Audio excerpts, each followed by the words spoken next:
Welcome to Savitri, session number 3.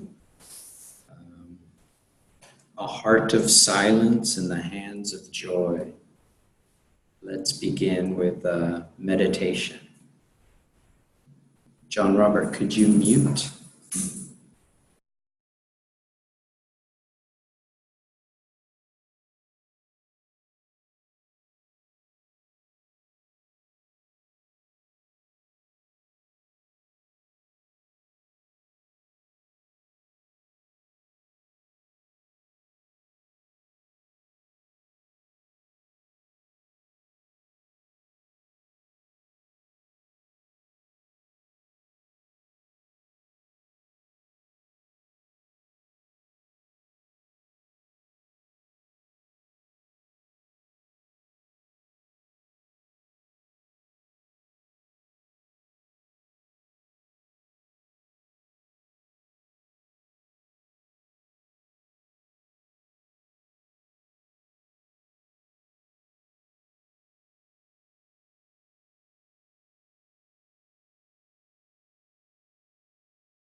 In lieu of having a meditation bell, we'll let that be the meditation bell. We lost Marco Masi in the meantime.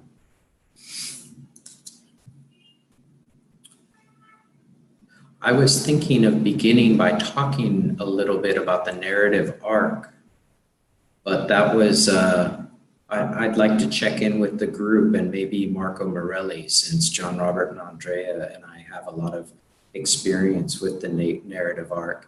And then I was thinking a couple of things too logistically.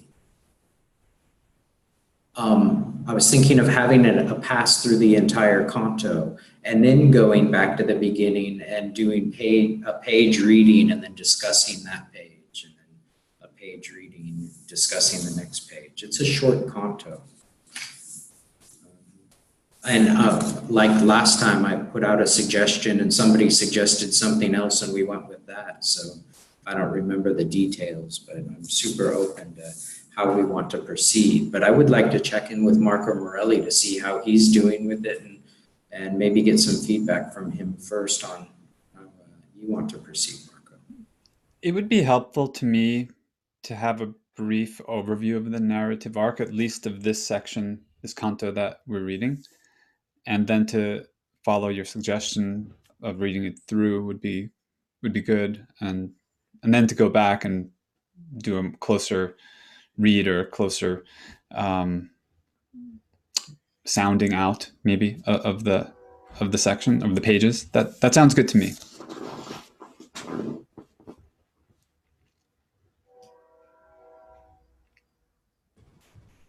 So my thought, I'm looking through the chapter, and there is a break about halfway. So maybe two of us, we can have two readers the first pass through. Whatever. It seems a lot for one person to read the whole thing. That's my feeling. I wasn't suggesting one person read the whole thing. Establish I read one page, but then have a pass through the whole thing, and then go back and do a page by page. How's that, Andrea? A little different. I guess I misunderstood. So you are suggesting one person starts reading till... Do what we've been doing, a page by page reading in circle, but read it completely, and then go back through for another pass, but stopping at each page to discuss how we're understanding it and what's jumping out. Gotcha. Good. And John Robert? That's okay with me. Great. I invite John Robert and Andrea to jump into the narrative arc discussion. I'd like to start actually with the table of contents. Under book 7, the book of yoga.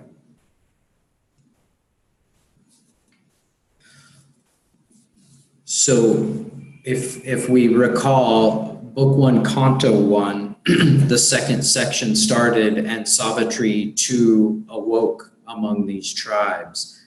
That is on the day, and then the last line is something like, this was the day when Satyavan must die. So why we're looking at book 7 is because on this day that Satyavan must die is after the entire book of yoga. So the book of, and pardon me, let's back up a couple more cantos, three more books. Let's back up 3 more books. So go to book 4 in the table of contents, just to have a look. This is Savitri's birth. Canto 1, the birth and childhood of the flame. That's the birth and childhood of Savitri. She grows up, the growth of the flame. In brief, she meets no suitors in her realms, and she goes out on a quest to find her suitor. So that's book 4. Then book 5 is the book of love, the destined meeting place. She meets Satyavan. Canto 3, they have a talk, and they're completely in love, and they get married by the sun. It's quite beautiful. So then she goes back to the palace in Madra, the book of fate.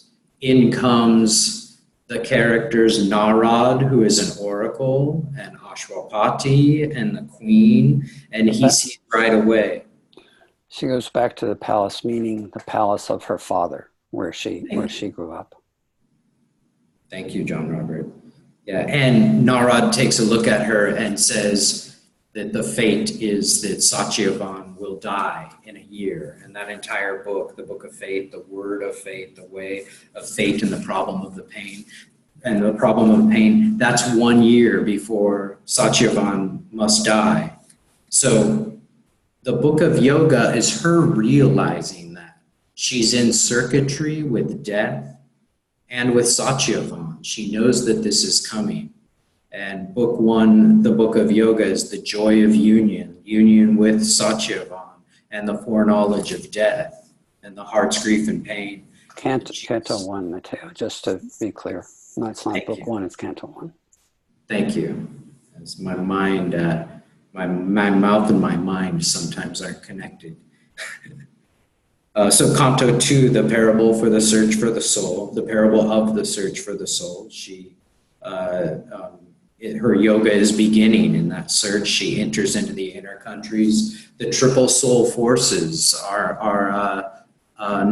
they're not false souls, but they're all the different things that we call soul, the vital soul, the mental soul, all these different forms of soul forces that exist, and she comes in contact with going down further and actually finding her soul. And from there, she reaches nirvana. She reaches the absolute. and then discovers the cosmic spirit and cosmic consciousness. And that's where we are in Canto, in Book 1, Canto 2, right after her whole year of yoga. On the day that Satyavan must die, we encounter this Canto, that's Canto 2, the issue. And I'll let that unfold. There's a life review in it. There's the culmination of her entire yoga is in Book 1, Canto 2, the issue. So I wanted to place it in there. And then when we move on to Book 3 next time, Canto 3 of Book 1 next time, it's the Yoga of the King, and it starts out, a world's desire compelled her mortal birth. And there's a her that appears in that first sentence twice. And then that's the end of Savitri. We've gone back 18 years in the story to bring us up to the birth of Savitri, where we started in this, where we started looking at the table of contents. Anyway, that's a summary, Andrea.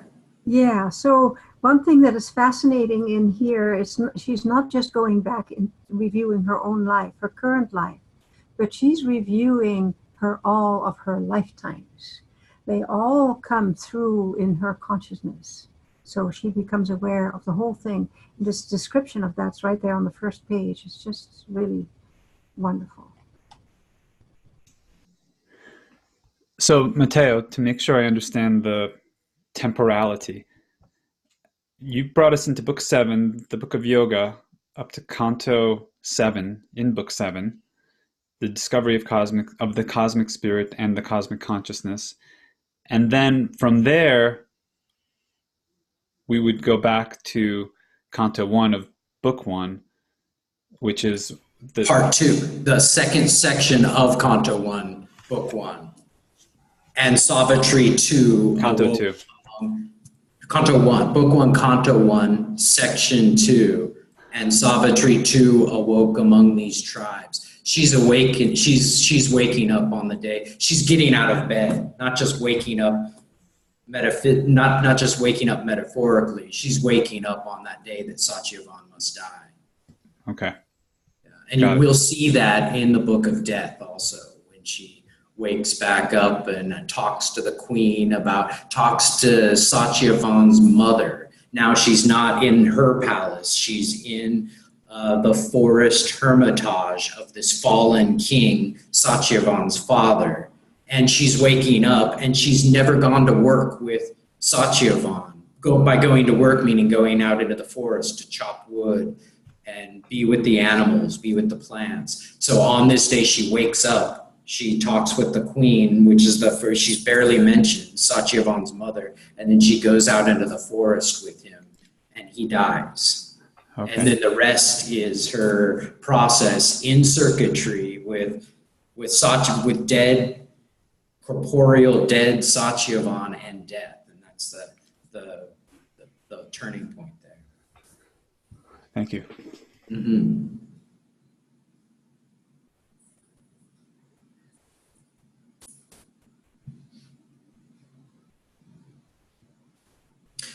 How about, if we're ready to begin, how about Marco, Andrea, John Robert, and then Matteo? Does that sound like a good, all you have to remember is the person that you follow.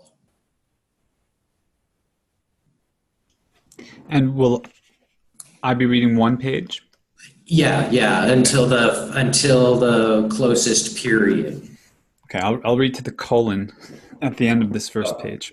There's a period at the top of the next page, isn't there? Oh, good. Perfect. Yeah, Savitri, yeah.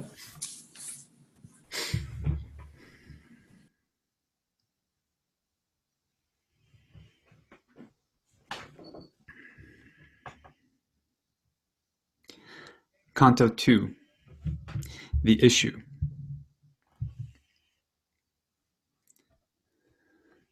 A while, withdrawn in secret fields of thought, her mind moved in a many-imaged past that lived again and saw its end approach.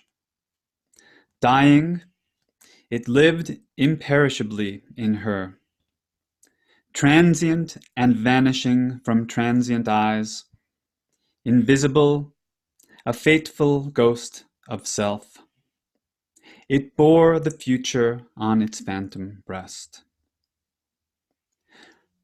Along the fleeting events' far backward trail regressed the stream of the insistent hours, and on the bank of the mysterious flood, peopled with well-loved forms, now seen no more, and the subtle images of things that were, her witness spirit stood, reviewing time.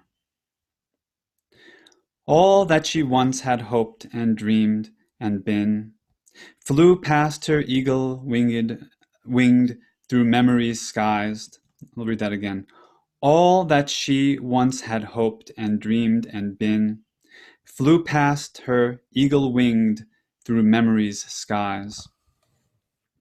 As in a many-hued flaming inner dawn, her life's broad highways and its sweet bypaths lay mapped to her sun-clear recording view.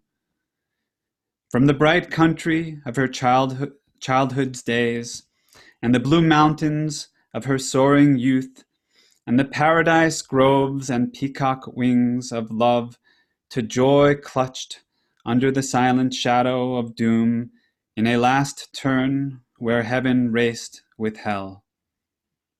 12 passionate months led in a day of fate. An absolute, supernatural darkness falls on man sometimes when he draws near to God. An hour arrives when fail all nature's means, forced out from the protecting ignorance and flung back on his naked primal need, he at length must cast from him his surface soul and be the unbarged entity within. That hour had fallen now on Savitri.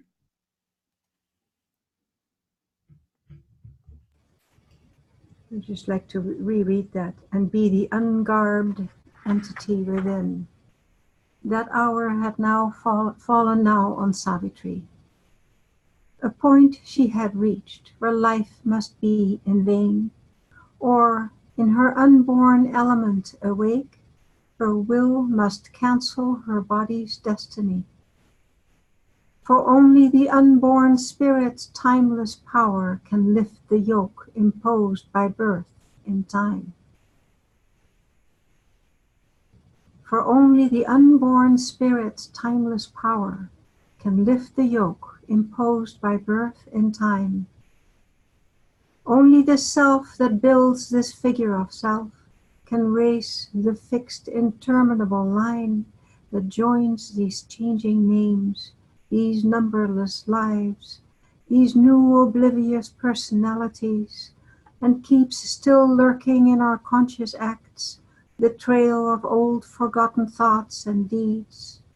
Disown the legacy of our buried selves, the burdensome heirship to our vanished forms, accepted blindly by the body and soul. An episode in an unremembered tale, its beginning lost, its motive and plot concealed. A once living story has prepared and made our present fate, child of past energies. The fixity of the cosmic sequences, fastened with hidden inevitable links, she must disrupt, dislodge by her soul's force, her past, a block on the immortal's road. Make a raised ground and shape anew her fate. A colloquy of the original gods, meeting upon the borders of the unknown, her soul's debate with embodied nothingness must be wrestled out on a dangerous, dim background. Her being must confront its formless cause, against the universe, weigh its single self. On the bare peak where self is alone with naught, and life has no sense and love no place to stand, she must plead her case upon extinction's verge. In the world's death cave, uphold life's helpless claim, and vindicate her right to be and love.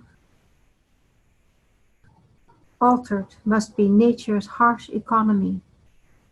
Acquittance she must win from her past bond. An old account of suffering exhaust, strike out from time the soul's long compound debt, and the heavy servitudes of the karmic gods, the slow revenge of unforgiving law, and the deep need of universal pain, and hard sacrifice, and tragic consequence.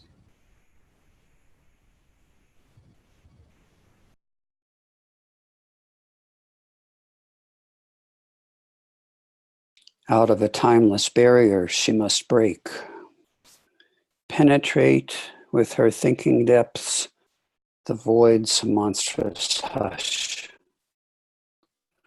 Look into the lonely eyes of immortal death, and with her nude spirit measure the infinite's night. The great and dolorous moment now was close. A mailed battalion marching to its doom, the last long days went by with heavy tramp, long but too soon to pass, too near the end. Alone amid the many faces loved, aware among unknowing happy hearts, her armored spirit kept watch upon the hours, listening for a foreseen tremendous step in the closed beauty of the inhuman wilds. A combatant in silent and dreadful lists, the world unknowing, for the world she stood. No helper had she save the strength within. There was no witness of terrestrial eyes. The gods above and nature's soul below were the spectators of that mighty strife.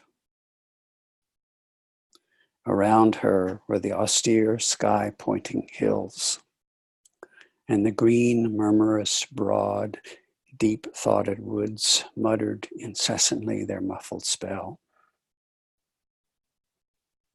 A dense, magnificent, colored, self-wrapped life, draped in the leaves, vivid emerald monotone, and set with checkered sunbeams and blithe flowers, immured her destiny's secluded seam.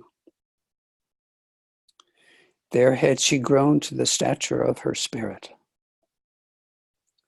The genius of titanic silences, steeping her soul in its wide loneliness, had shown to her herself's bare reality and mated her with her.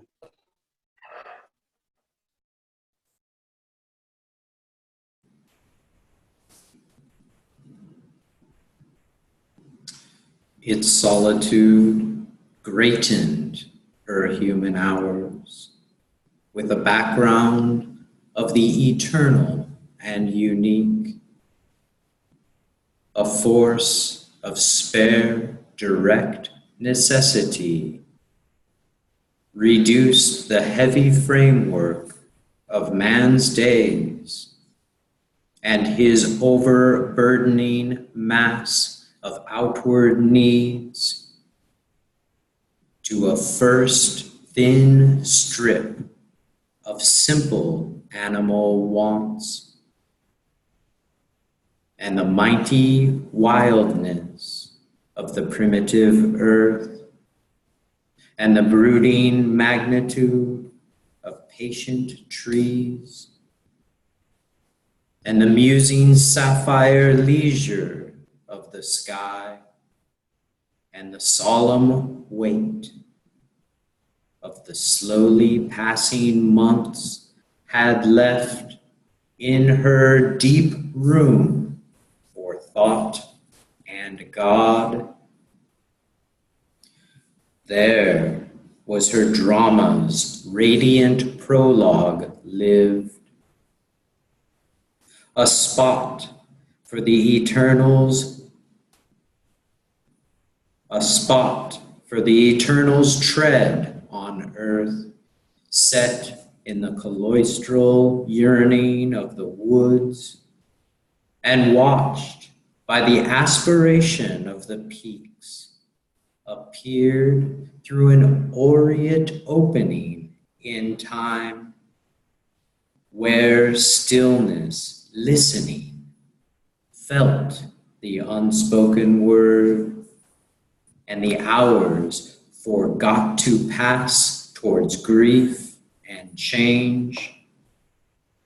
Here, with the suddenness divine advents have, repeating the marvel of the first descent, changing to rapture the dull earthly round. Love came to her hiding the shadow. Love came to her hiding the shadow, death. Well might he find in her his perfect shrine, since first the earth being's heavenward growth began. Through all the long ordeal of the race, never a rarer creature bore his shaft. That burning test of the Godhead in our parts, a lightning from the heights on our abyss, all in her pointed to a nobler kind, near to earth's wideness, intimate with heaven, exalted and swift, her young, large-visioned spirit voyaging through worlds of splendor and of calm, overflew the waves of thought to unborn things.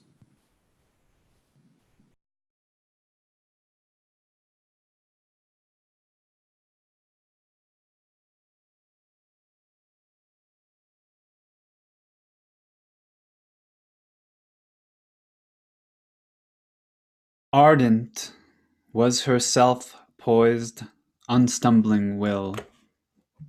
Her mind, a sea of white sincerity, passionate in flow, had not one turbid wave.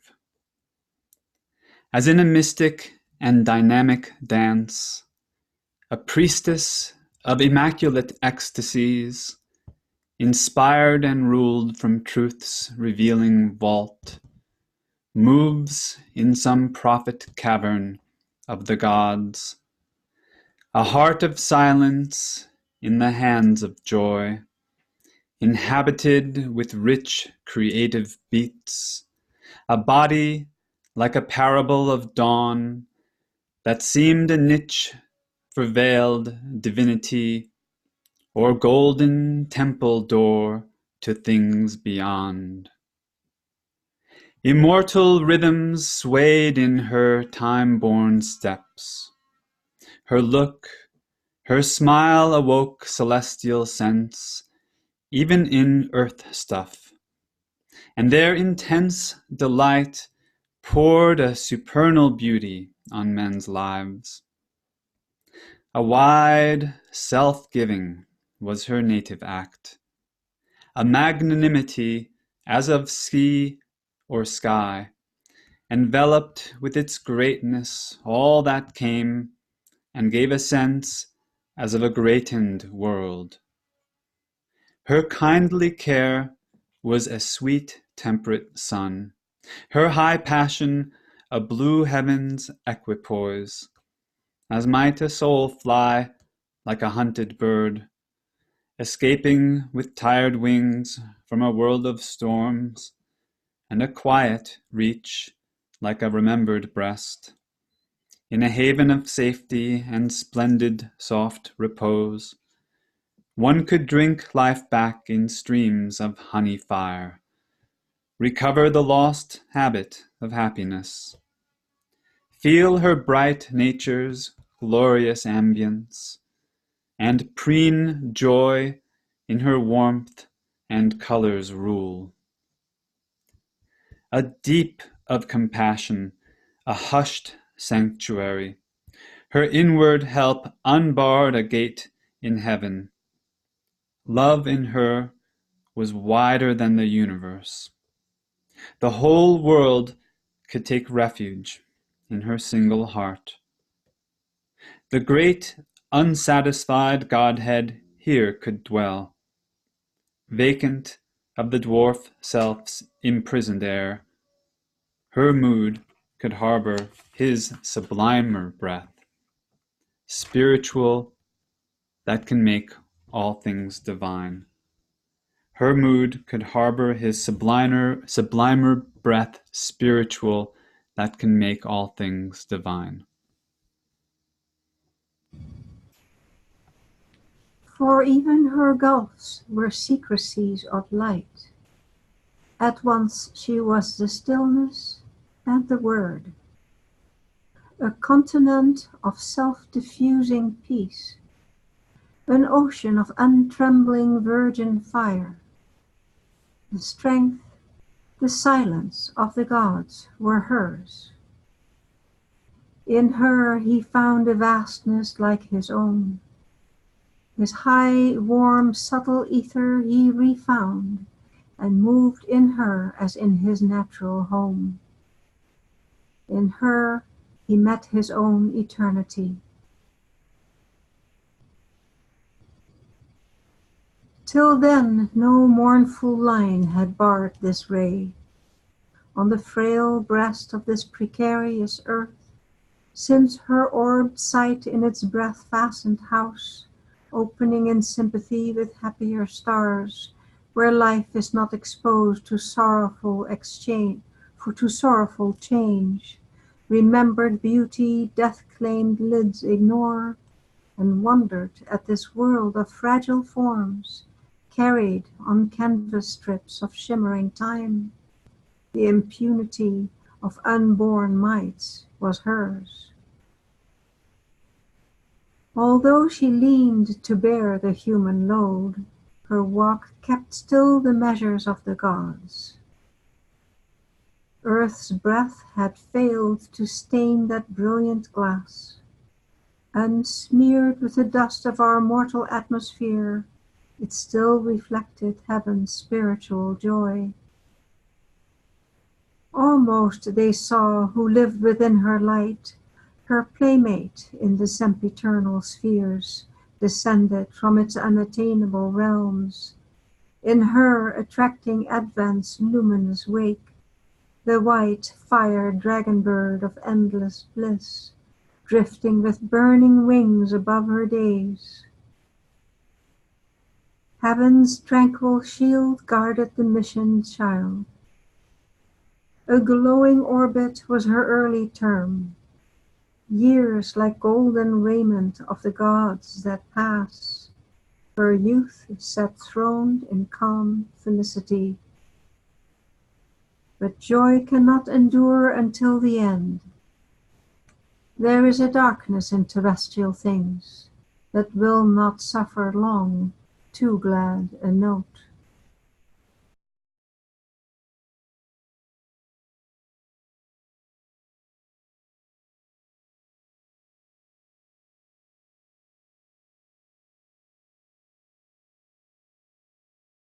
John Robert?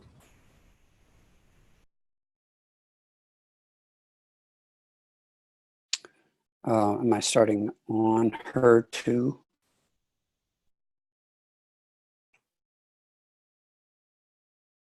Can you all hear me? Yes, yes, Am I that's right. Okay.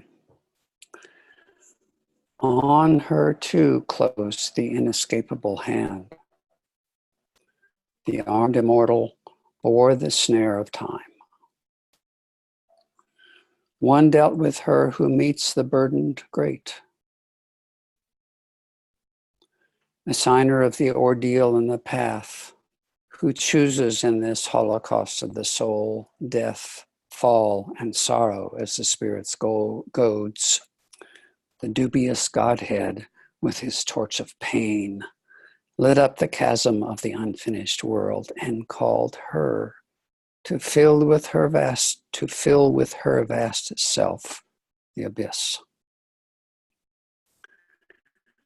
August and pitiless in his calm outlook, heightening the eternal's dreadful strategy, he measured the difficulty with the might and dug more deep the gulf that all must cross. Assailing her divinest elements, he made her heart kin to the striving human heart and forced her strength to its appointed road. For this she had accepted mortal breath. To wrestle with the shadow she had come and must confront the riddle of man's birth and life's brief struggle in dumb matter's night. Whether to bear with ignorance and death, or hew the ways of immortality, to win or lose the godlike game for man was her soul's issue, thrown with destiny's dice.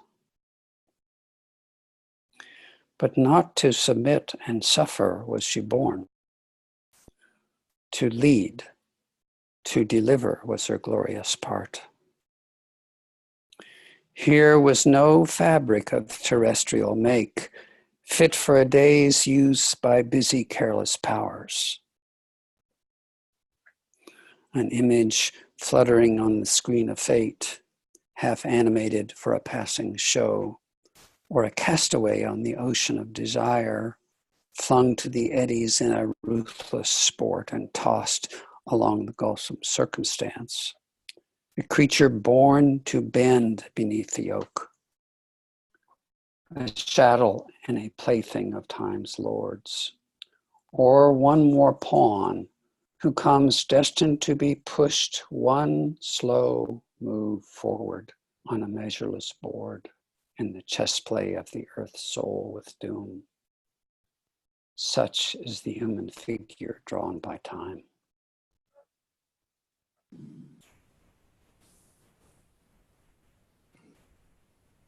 A conscious frame was here, a self-born force.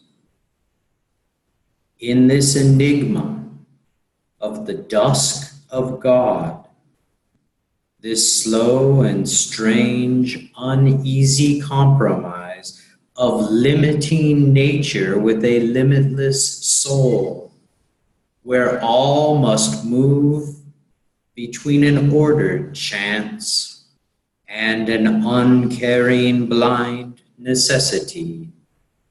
Too high the fire spiritual dare not blaze.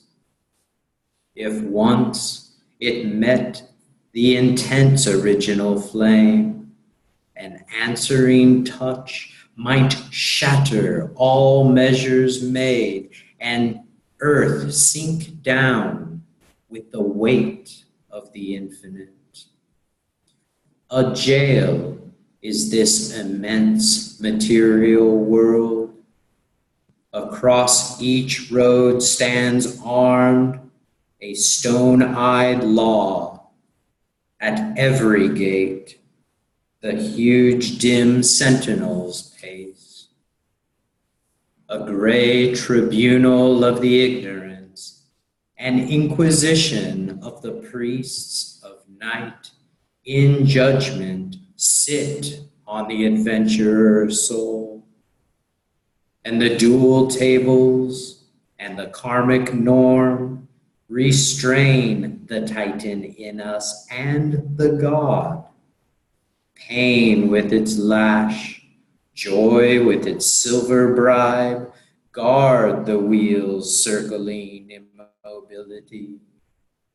A bond is put on the high climbing mind, a seal on the too large wide open heart. Death stays the journeying discoverer life. Thus is the throne of the inconscient safe, while the tardy coilings of the eons pass, and the animal browses in the sacred fence, and the gold hawk can cross the skies no more. But one stood up and lit the limitless flame, arraigned by the dark power that hates all bliss, in the dire court where life must pay for joy, sentenced by the mechanic justicer to the afflicting penalty of man's hopes. Her head she bowed not to the stark decree, barring her helpless heart to destiny's stroke.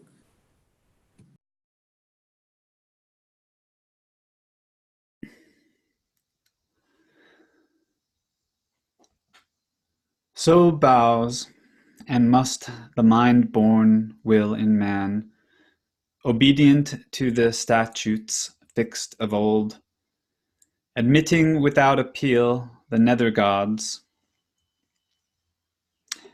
In her the superhuman cast its seed, inapt to fold its mighty wings of dream.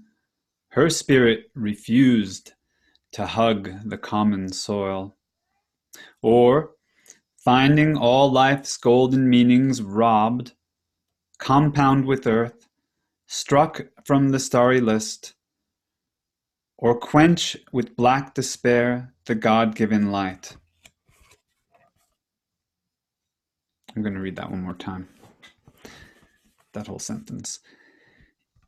Inapt to fold its mighty wings of dream, her spirit refused to hug the common soil, or, finding all life's golden meanings robbed, compound with earth, struck from the starry list, or quench with black despair the God-given light. Accustomed to the eternal and the true, her being conscious of its divine founts, asked not from mortal frailty pain's relief, patched not with failure, bargain, or compromise. A work she had to do, a word to speak. Writing the unfinished story of her soul in thoughts and actions graved in nature's book, she accepted not to close the luminous page, cancel her commerce with eternity, or set a signature of weak assent to the brute balance of the world's exchange. A force in her that toiled since earth was made, accomplishing in life the great world plan, pursuing after death immortal aims, repugned to admit frustration's barren role, forfeit the meaning of her birth in time, obey the government of the casual fact, or yield her high destiny up to passing chance. In her own self, she found her high recourse. She matched with the iron law her sovereign right. Her single will opposed the cosmic rule. To stay the wheels of doom, this greatness rose. At the unseen's knock upon her hidden gates, her strength made greater by the lightning's touch, awoke from slumber, in her heart's recess. It bore the stroke of that which kills and saves. Across the awful march no eye can see, barring its dreadful route no will can change. She faced the engines of the universe. A heart stood in the way of the driving wheels. Its giant workings paused in front of a mind. Its stark conventions met the flame of a soul. A magic leverage suddenly is caught that moves the veiled ineffable's timeless will. A prayer, a master act, a king idea can link man's strength to a transcendent force. Then miracle is made the common rule. One mighty deed can change the course of things. A lonely thought becomes omnipotent. All now seems nature's massed machinery, an endless servitude to material rule and long determination's rigid chain, her firm and changeless habits aping law, her empire of unconscious deft device, annul the claim of man's free human will. He too is a machine amid machines. A piston brain pumps out the shapes of thought. A beating heart cuts out emotion's modes. An insentient energy fabricates a soul. Or the figure of the world reveals the signs of a tied chance, repeating her old steps in circles around matter's binding posts.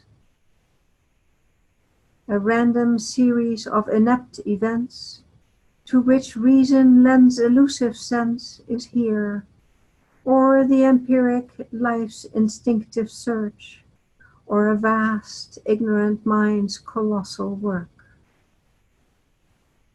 But wisdom comes, and vision grows within.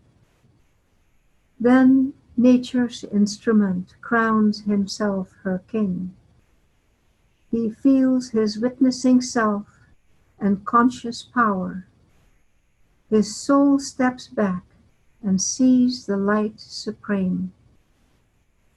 Shall I just continue to the end? Okay. Sure. A Godhead stands behind the brute machine.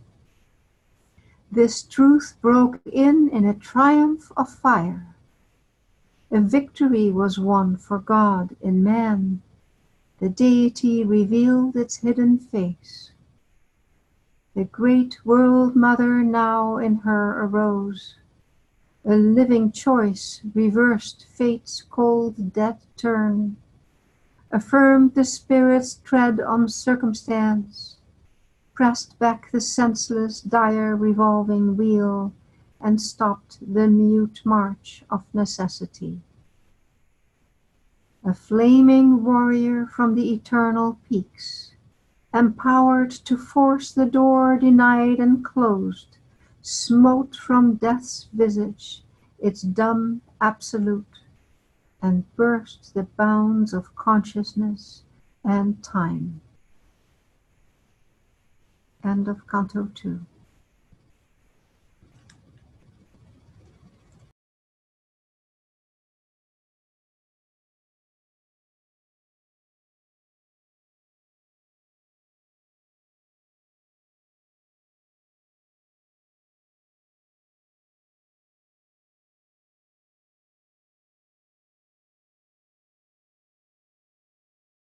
Anybody wants to discuss, but if no one has anything to say, John, or when we're ready, John Robert, could you start on just a page for the Canto 1, the issue?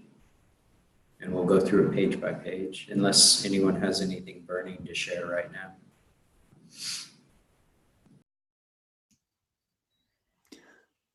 Well, I wouldn't mind taking a view on the whole in a way before going bit by bit or page by page.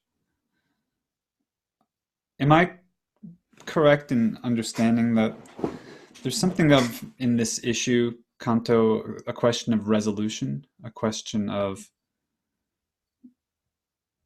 the freedom of the will coming into a encounter with this blind brute force of the inconscient, of the cosmic law, or the seeming absoluteness of death, of this way in which one thing happens after the other. Kind of like Winston Churchill said about history being one damn thing after the other. And it seems to me that there is here a kind of crisis of the will, in a sense, of coming to assert itself in the face of that seemingly overwhelming reality. Would that be a fair first reading of or understanding of the text?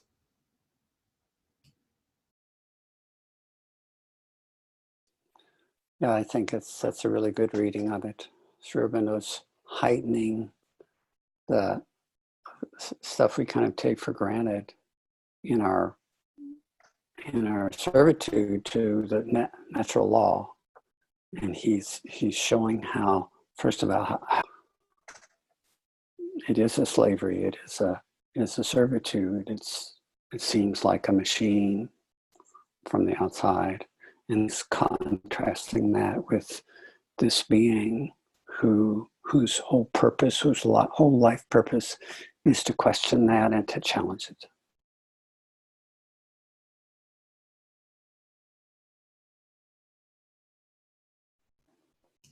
Thank you. It's helpful.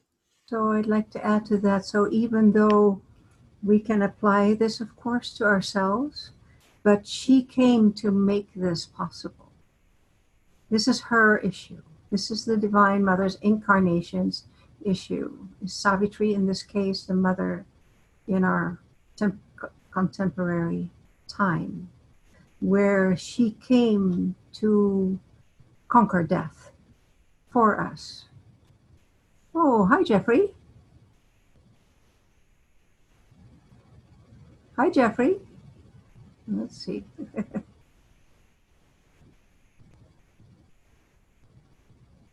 We don't hear you, though I see your lips moving.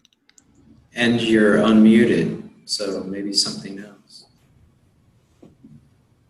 You can hear us, Jeffrey? Okay. Can you say something so we can hear you? Yeah, hello? No? Ah, hello there. Sorry, I got the time mixed up. I thought it was 2. Not 1. So Jeffrey, we've just had a complete pass through the Canto. We're discussing it more globally, and then we're going to do a page by page reading through it. Okay. You're just in time. Yeah, Andrea go ahead, Marco. Oh, well, this will be out of context for Jeffrey, but I would like to ask how you understand or see the relationship between the Divine Mother and the Self. If that question makes sense. I think when the veils are rent, they're one and the same.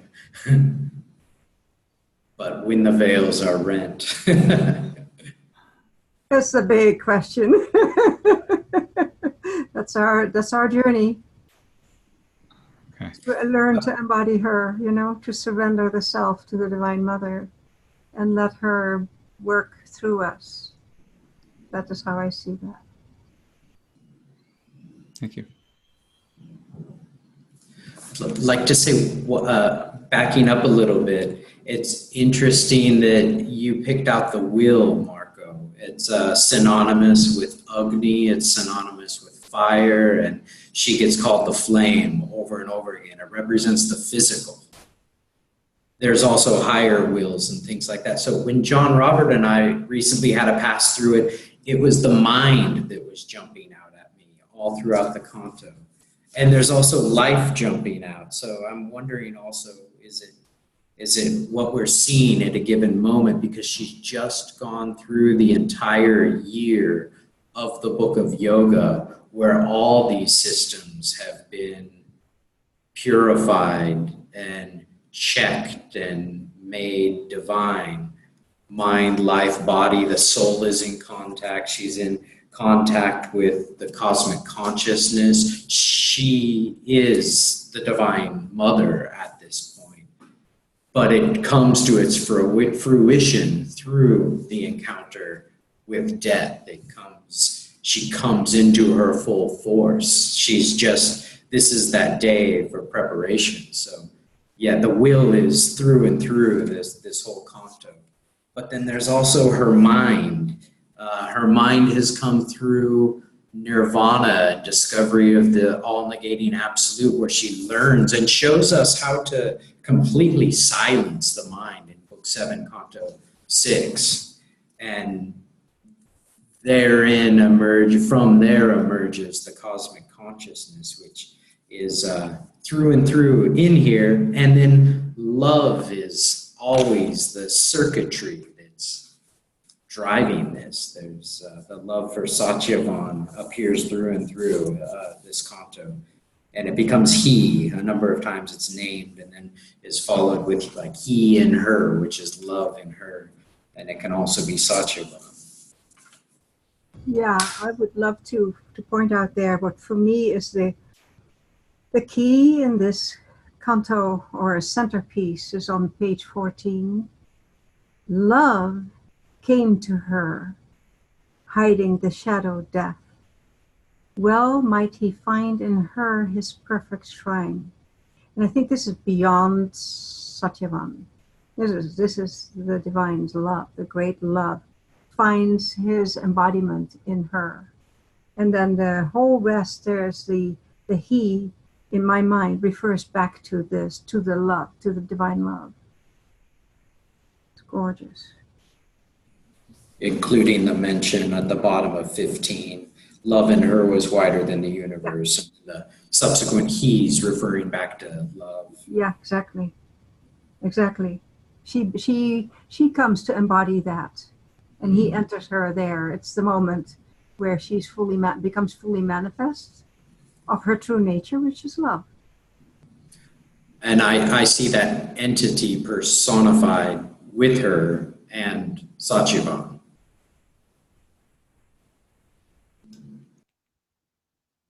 So I'd like to just present or offer a little different way of thinking about or reading this canto. This is actually only Canto 2. It's only the second canto in the whole volume. And we could say we haven't read the rest of it yet. Sri Aurobindo wrote this to be the second canto, not the 40th or the 50th canto. So we can also read it that way, which is he's kind of giving us all these illusions. He's not necessarily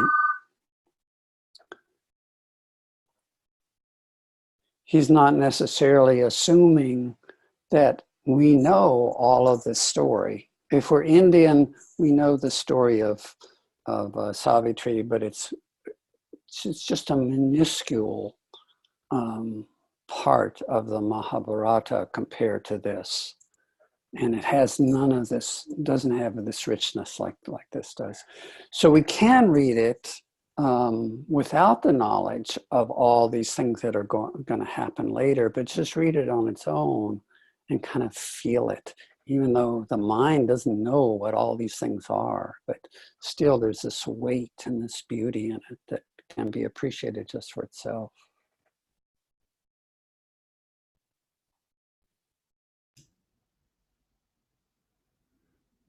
Thank you, John. Robert, for that. I want to appreciate just these few lines toward the end of the canto that I think tie and link together the mind, the will, and the heart, the love dimension. It's a few lines down, beginning mid-sentence, after a semicolon. A heart stood in the way of the driving wheels. Its giant workings paused in front of a mind. Its stark conventions met the flame of a soul.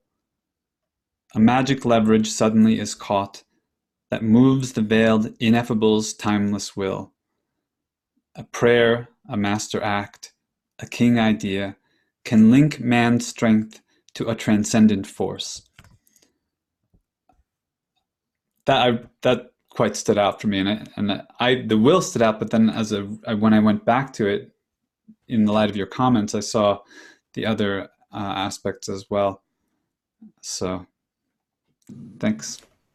And it unifies the transcendent, cosmic, and individual, as well as unifying mind, soul, and heart. That's right. Where was that, Marco? I wasn't tracking. That in my edition, page 20.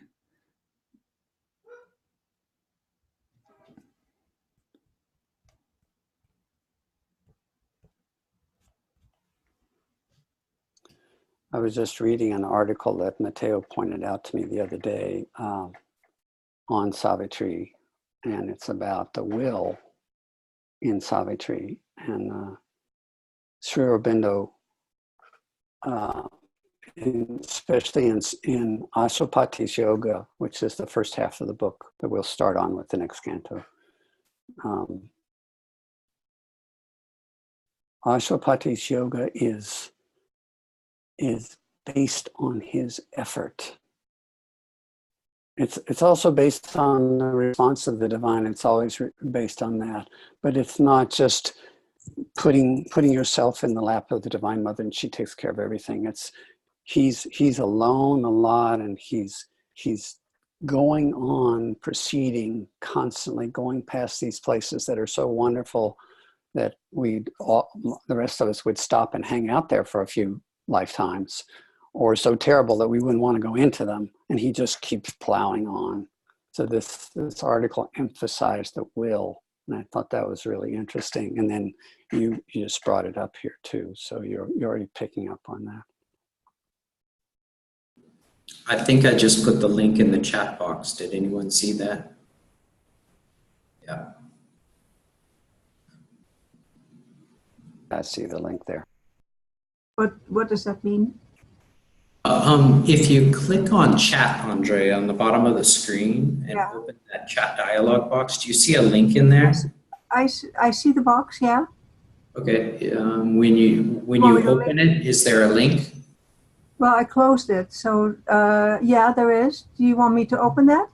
You don't need to. You've actually read the article before. It's by Matthias Corneliussen, the article titled Onward She Passed, Rejection in Savitri. Yeah, I see it's by Matthias Corneliussen. So will that stay on my computer if I just close it here? If you've opened it afterwards? if you've opened it in a web browser, then it will be behind. So I should open it now if I want to keep it. Or you can email me later also. Okay. Okay, I did that. We'll see what happens. Thank you.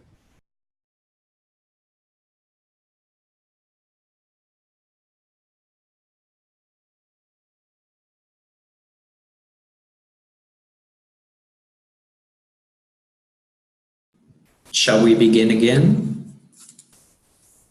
I think let's start with Jeffrey. And Jeffrey, do you need to know where the stop is? Yeah, I do. The line, that hour had fallen now. On Savitri. So we're going to stop there and open for discussion, and then we'll go Jeffrey, John Robert, me, Marco, Andrea. Okay. Canto 2, The Issue. A while, withdrawn in secret fields of thought, her mind moved in a many-imaged past that lived again and saw its end approach. Dying, it lived imperishably in her. Transient and vanishing from transient eyes, invisible, a fateful ghost of self, it bore the future in its phantom breast. Along the fleeting events' far backward trail regressed the stream of the insistent hours, and on the bank of the mysterious flood peopled with well-loved forms, now seen no more, and the subtle images of things that were, her witness spirit stood, reviewing time. All that she once had hoped and dreamed and been, flew past her eagle-winged through memory's skies. As in a many-hued flaming inner dawn, her life's broad highways and its sweet bypass lay mapped to her sun-clear recording view. From the bright country of her childhood's days and the blue mountains of her soaring youth and the paradise groves and peacock wings of love to joy clutched under the silent shadow of doom in the last turn where heaven raced with hell. 12 passionate months led in a day of fate. An absolute supernatural darkness falls on man sometimes when he draws near to God. An hour arrives when fail all nature's means, forced out from the protecting ignorance and flung back on his naked primal need, he at length must cast from him his surface soul and be the ungarbed entity within. That hour had fallen now on Savitri.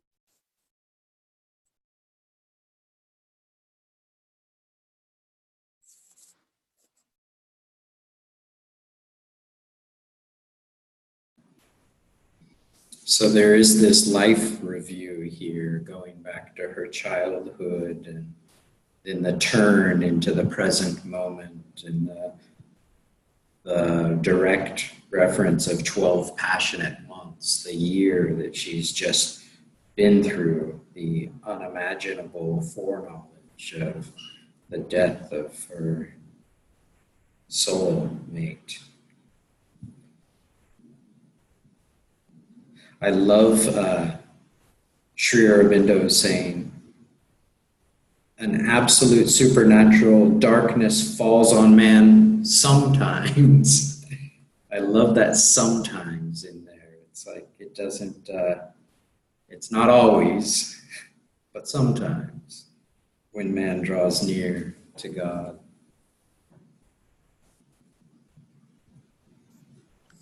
As always, the wonderful rhythms in these texts, in these words. I spent the weekend, so I do every year an exercise called the 3-day novel contest, where you write a novel in 3 days. And I just completed a novel, but it deals with the St. Lawrence River and issues of gender fluidity. And I wrote poetry into the novel. I think my poetry had some of Aurobindo's wings on it. At least I hope so. Certainly the rhythms were there.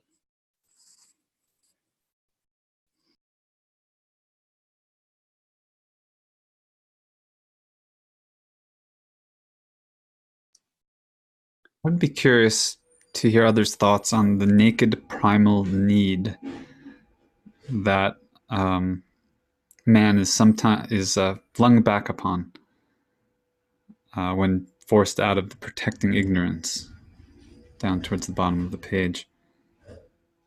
And the ungarbed entity within. I'm curious about the connection between that need and the goddess. To what? How does she share that need? Is that reflected? Is that purely man's or humanity's need? So in my understanding, our naked primal need is for that, is to experience that union, the ultimate union, and the awareness in our soul. So that after, when we come through, just like a description, the absolute supernatural darkness falls on men sometimes, when we talk about the night of the soul that we go through, that is there because we have this desperate need for this oneness. And it only gets revealed when at length we are able to cast from our surface soul the ungarbed and be the ungarbed entity within, which is our true self. We all long to be our true self. That is the primal naked need. That's my understanding of this.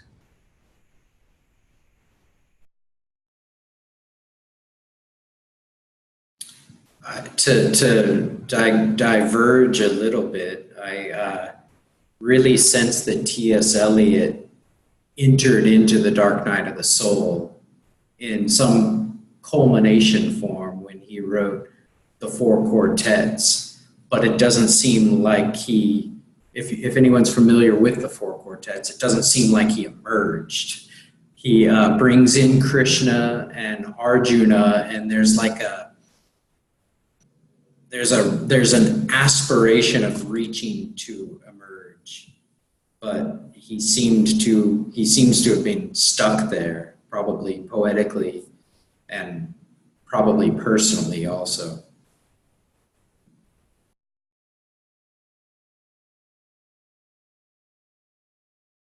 Not to diverge too much further, but I think I would agree. And the overall feeling I get from the quartets is of a stasis, of an end.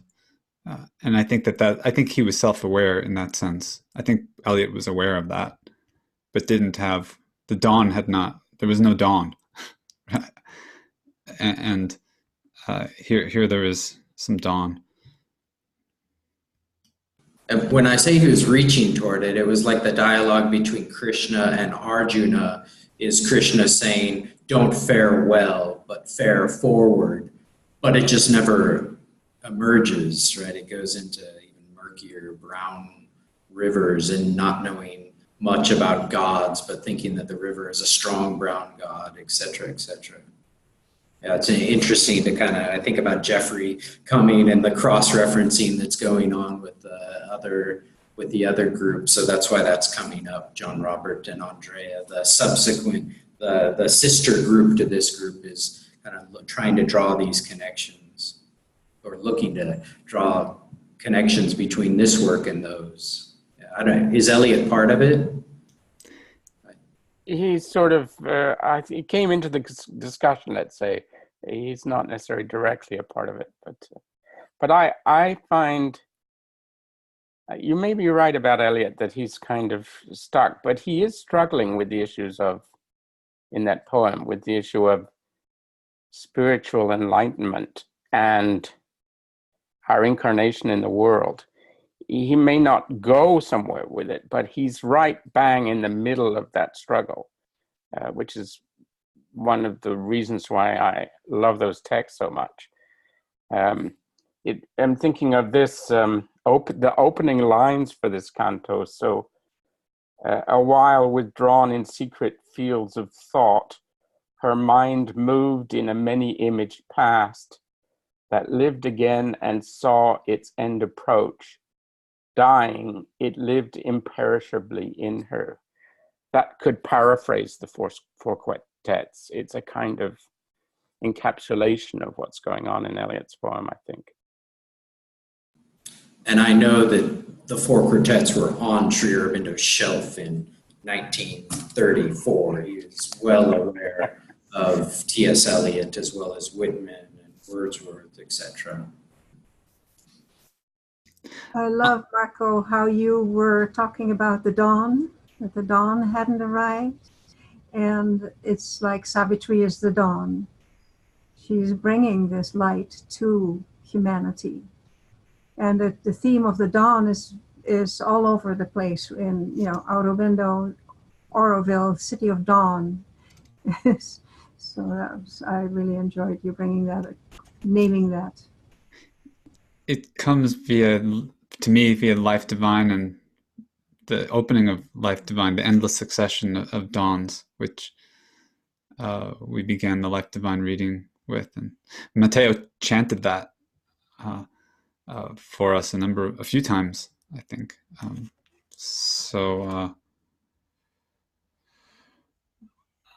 Thank you. I thought I had a thought, but I don't think. Actually, I did want to provide context because on the alternating weeks, so John, Robert, and Andrea, or anyone else viewing this knows, we are reading a kind of braided selection of 3 English poets. Excuse me, 2 English and 1 American. John Milton's Paradise Lost, William Blake, and Whitman. And I'm not sure exactly how those 3 particularly came into the mix. I think Jeffrey was part of that discussion.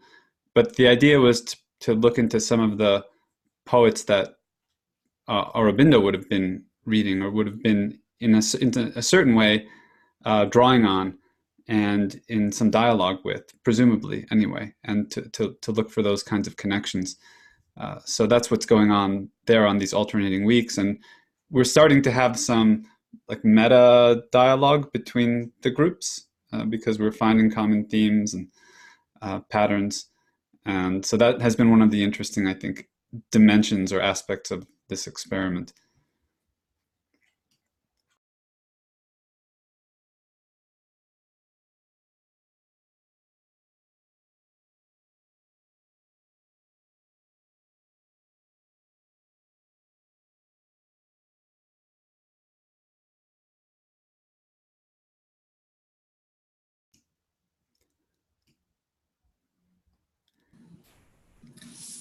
As in a mini Mark.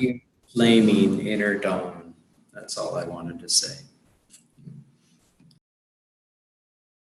I just wanted to say thank you to Marco for filling us in on what's going on. Marco and Jeffrey for filling us in on what's going on alternate weeks.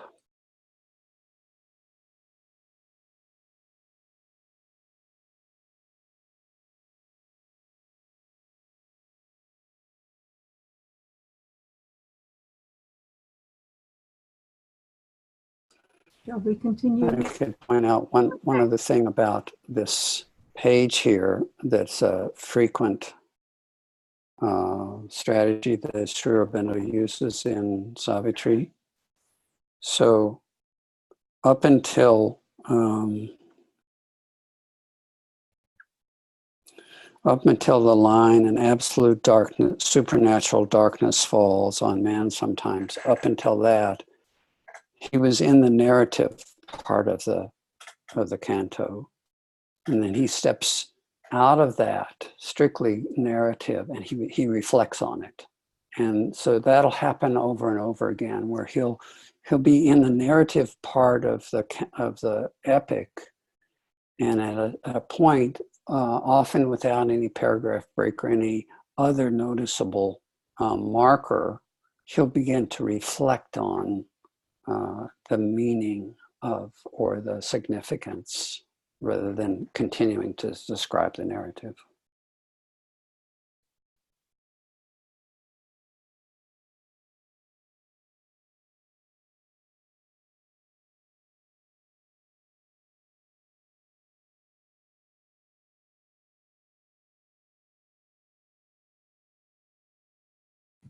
Thank you, John Robert. Yeah, let's find more of those cues where he toggles, because there are a lot. He does it in a lot of different ways.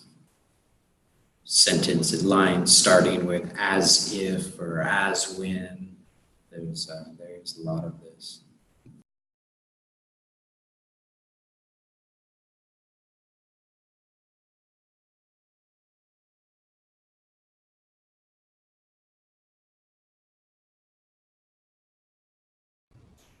Who is our next reader? John Robert. Would it be okay to get going with that? I'm good.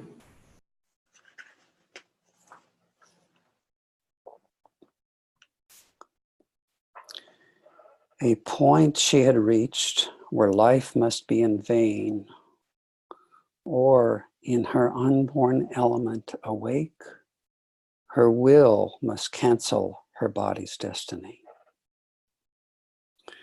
For only the unborn spirit's timeless power can lift the yoke imposed by birth in time. Only the self that builds this figure of self can raise the fixed, interminable line that joins these changing names, these numberless lives, these new oblivious personalities, and keeps still lurking in our conscious acts the trail of old forgotten thoughts and deeds. Disown the legacy of our buried selves, the burdensome airship to our vanished forms, accepted blindly by the body and soul.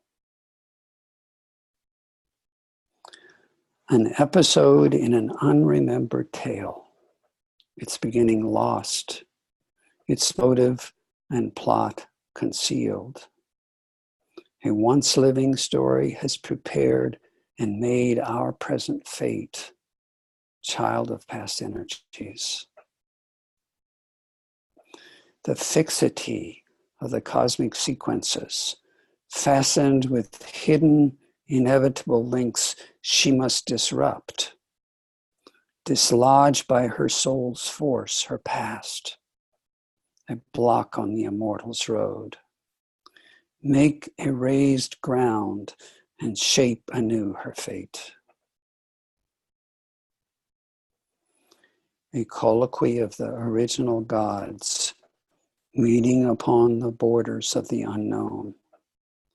Her soul's debate with embodied nothingness must be wrestled out on a dangerous, dim background. Her being must confront its formless cause. Against the universe, weigh its single self.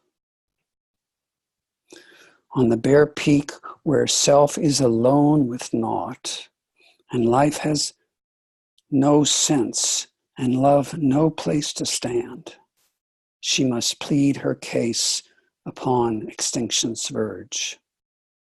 In the world's death cave, uphold life's helpless claim and vindicate her right to be and love.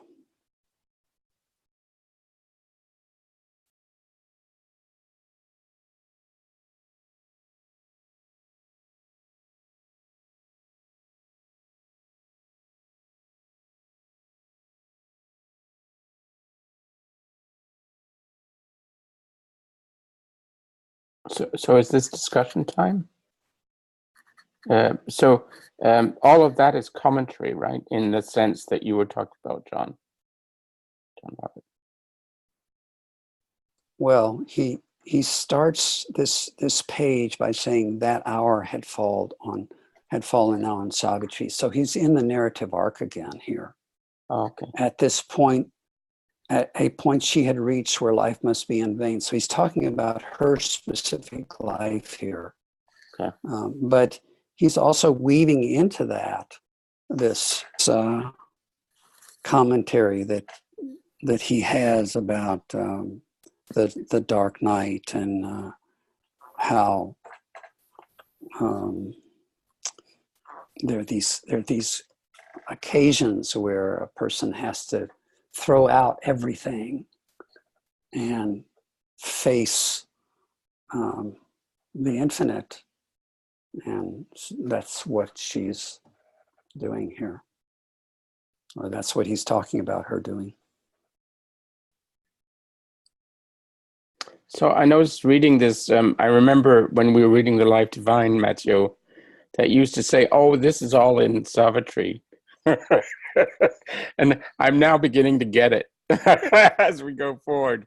You can see all of the complexity of the thought that's presented in The Life Divine sort of threaded in through these lines in ways that I think are perhaps easier to understand than The Life Divine in some ways, even though it's not laid out quite as structurally, but it's much more visceral in the way of picking it up.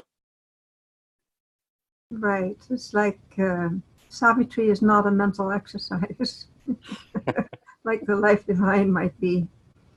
I would just like to, it just struck me here, in the world's death cave, uphold life's helpless claim and vindicate her right to be and love.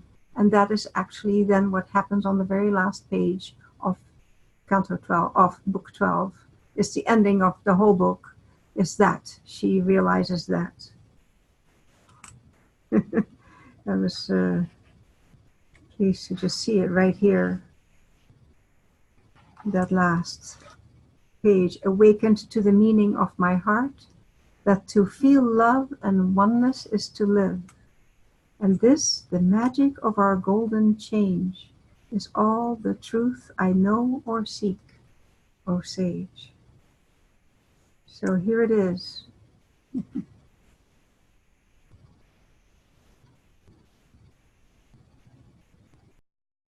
Spoiler. That's really beautiful. Spoiling everything. I found that line, against the universe weigh its single self, all leading right into that vindication, to be really striking.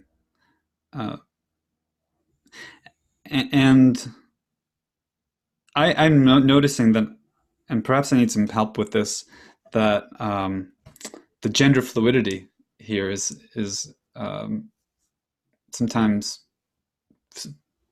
confusing to me, a little bit confusing, because at times Aurobindo is talking about man or humanity, and at times about Savitri as a divine being, a goddess or a mother goddess, and at times as an individual, as a single self with the lowercase s, which then has an uppercase s self as its true being, and yet is come face to face with this almost absolute opposition, the whole universe, the cosmic, the natural law, and has to me that it seems that the whole drama is of that helpless claim of life in the face of this cosmic darkness and time itself.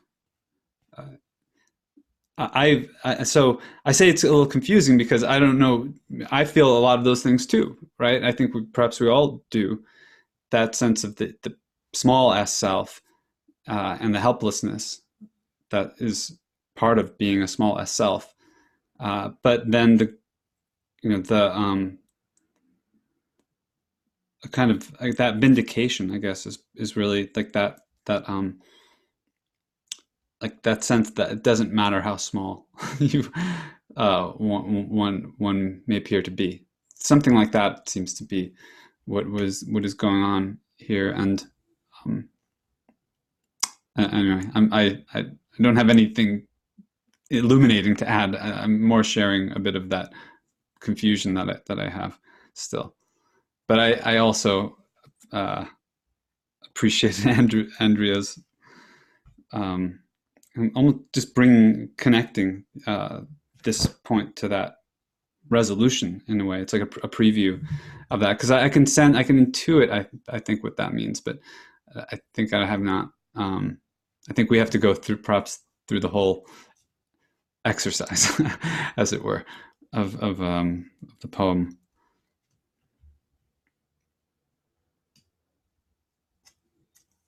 I love that idea, Marco, where you use the term gender, but you're not referring to masculine, feminine difference, but self and larger self. Because, of course, the term gender is rooted in the notion of people as opposed to sex or differences between male and female. So you can apply the term gender to this other framework, I think. You can defend doing so anyway. And I think it's very interesting to do that here. Because he is talking about gender in the masculine feminine sense as well, but he's also talking about gender in the smaller S self and the larger S self. There's a connection with Jung too. Jung, archetypal psychology, and the anima and the animus. I don't know how much that would help or how much that is significant here, but that comes to mind. Has anyone read Kafka on the Shore by Murakami? No? I have. Yeah. So you know that the main character, not the main character, not Kafka, but the one who is the keeper of the bookstore is a gender bender, and there's some interesting dialogues that she has about gender being a grammatical term and sex is for humans, or something like that. It's much more eloquent than I just said, but similar. And I like using these terms, playing with these terms, making them interchangeable and using capital S, lowercase s. It's great.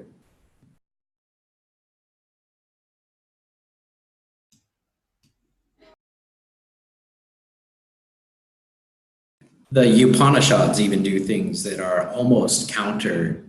I mean, I can't remember which. The Prashna Upanishad is talking about life and vital as he entering into matter as she, and things like that. It's beautiful to kind of play with these things.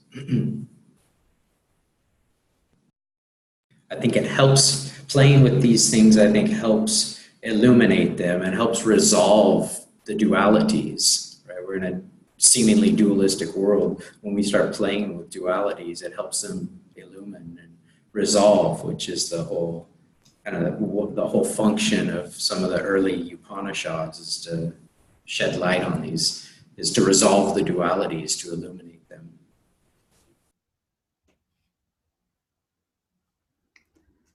I also wonder about the role, maybe the unspoken role of the mother in this text, and in what sense is the relationship between Sri Aurobindo and the mother reflected in or included in the text, because they've almost formed a sort of mind between them, as I understand it. A dual avatar. Mm-hmm. Yeah, they describe themselves as one consciousness. And I think the entire book reflects Mother and Sri Aurobindo. Every time he describes Savitri, I see the mother. It's like he had the visceral, literal, material experience of this embodiment in her. Whenever he describes her gracious nature, how she walks, the lilt of her voice, everything, it's like that was his experience of her. I am positive. Yeah. Thank you. There's some well-documented experiences of the mother receiving pages of Savitri and as he was writing them and reading them and being like, saying something like, and I'm paraphrasing, but saying something like, wow, this is everything that I was experiencing last night, and he was writing it down.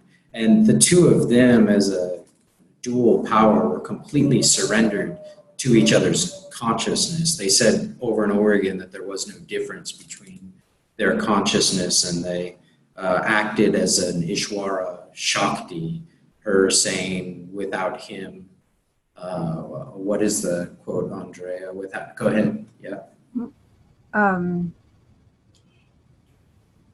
Without him, I exist not. Without me. Without me, without him, I do not exist.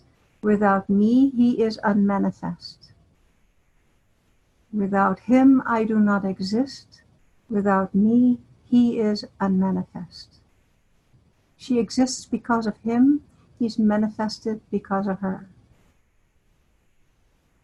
This is the Divine Mother, is the embodiment, is the entire universe, material embodiment of the divine, of the absolute. That's mythology or whatever you would call that, behind that, my understanding. And I think understanding that, actually, that chapter in the Life Divine, it's something like Brahman, Purusha, Ishvara, Maya, Prakriti, Shakti, something like that. The conversations that he's having in that chapter of the Life Divine about Ishvara Shakti, like, I think that's like what Andrea just quoted. It's a real key to kind of getting the difference between the Prakriti Purusha connection, the Ishvara Shakti connection, and the Brahma Maya or Brahma Atman Maya connection.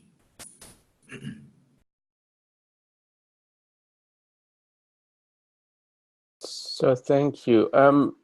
So I'm looking at this sequence, the fixity of the cosmic sequences fastened with hidden inevitable links. She must disrupt, dislodge by her soul's force, her past, a block on the immortal's road, make a raised ground and shape anew her fate.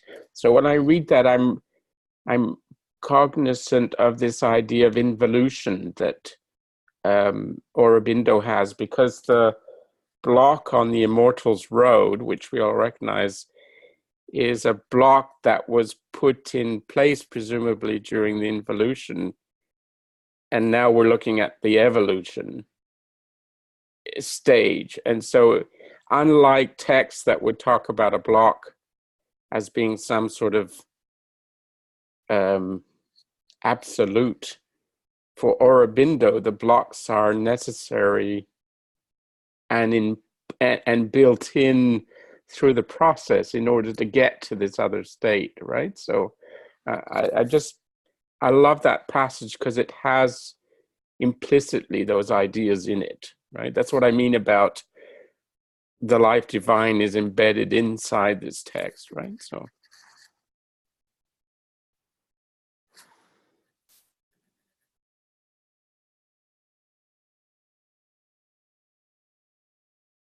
All part of the adventure of consciousness and joy, which he mentioned in the first canto.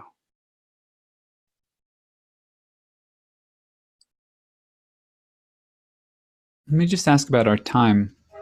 I have to transition to something beginning in the next hour. So, and we've been a little bit ambiguous as to how the window that we have. Is it 90 minutes? 90 to 100, 90 to 120. So, okay, so it's open. Yeah, it's open to kind of close at the right time. I have something at the top of the next hour also, so I'll have to transition in about 8 minutes. Would we have time to just make the second passage reading through? No, I don't think we could even do that discussion? If we read it straight. I don't think, not in 8 minutes. Okay. We could, yeah, what do we want to do though with the time that we have left? And just because I need to leave doesn't mean that anyone else needs to leave. I'd actually rather not read the next page too, because I think reading the page and then the discussion that comes after them, it's nice to have them going together. So, but maybe it can be viewed in a whole lot of different ways. So it's just one way. Yeah. I think it sounds like we should call it a day. And then pick this up next time.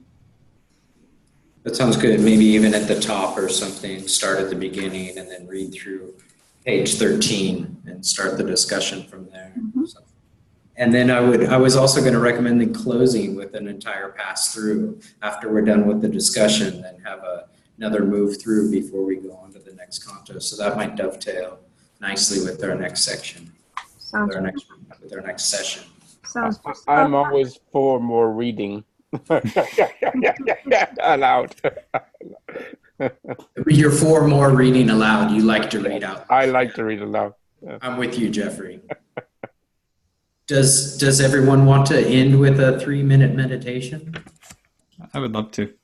And just to comment too on the reading approach that we're taking, I think there's a method to the madness, and it's almost like multiple passes, or it's some sort of cooking that we're doing. There's like, we have to break things down, then we have to combine them, recombine them, and I think it's sort of a process of things becoming more flavorful and richer, and more digestible as well, because we could put things in conceptual philosophical terms and think we got them, but I think go through the adventure is what grounds it in our body minds. So I appreciate the approach and the care and thoughtfulness that and intentionality that we're bringing to it. That's all I want to say.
Thank you, friends.